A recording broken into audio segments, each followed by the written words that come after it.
If you thought the tension in the southeast was finally easing, think again, because what's unfolding right now has ripped the lid clean off the calm. Anambra State has become the new epicenter of a battle that's no longer whispered about in corners. This time, it's loud. It's public. And it's about raw power, who truly controls the streets, the markets, and the people.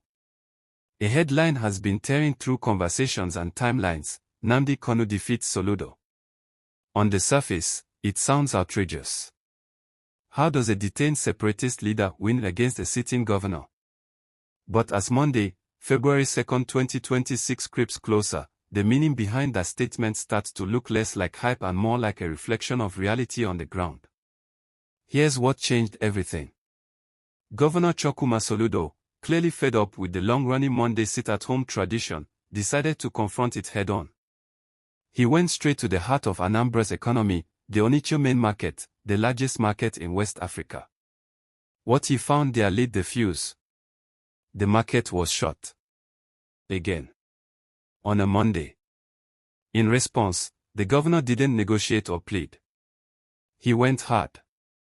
He ordered the market closed for an entire week. He threatened to revoke shop allocations. He talked demolition.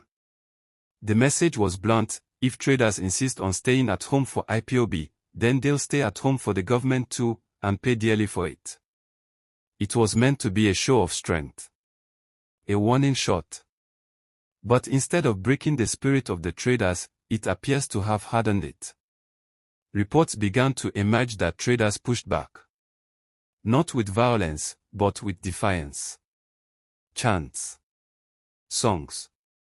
Open support for NNAMDI KANU. The streets didn't bend, they stiffened.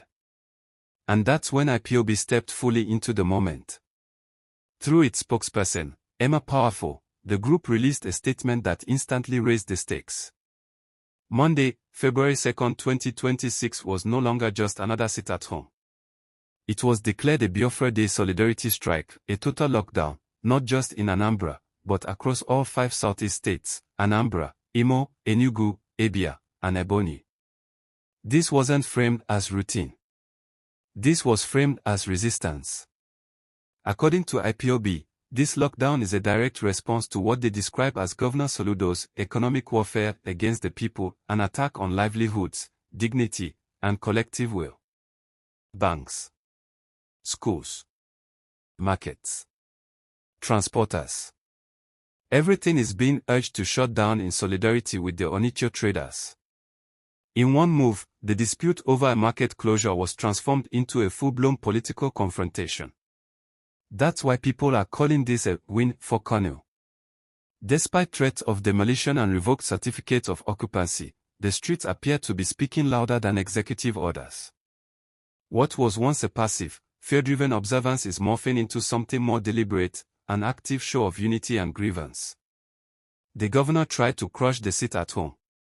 Instead, he may have expanded it. And now, Anambra's Professor Governor is boxed into a corner.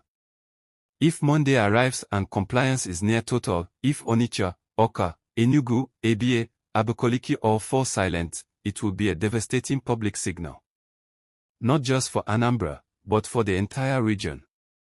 It would suggest that this movement isn't sustained by fear alone, but by a deep-rooted sense of injustice that force cannot easily erase. Meanwhile, pro-Biafra groups at home and in the diaspora are reportedly mobilizing. Messages are circulating.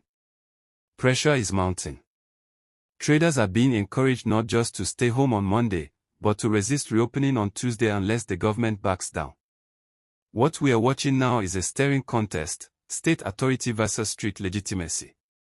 And everyone is holding their breath to see who blinks first. Security agencies, as expected, have issued assurances. Residents are being told it's safe to go about their lawful business. But history has taught people in the region to treat such promises with caution. When uncertainty hangs in the air, survival instincts usually win. Most people won't gamble their safety to make a point. Right now, Onitsha main market sits sealed and silent, a government-locked ghost town. But the bigger fear for authorities is this: by trying to force one market open, they may have pushed an entire region into a deeper shutdown. As the clock ticks toward Monday, the tension is thick enough to touch.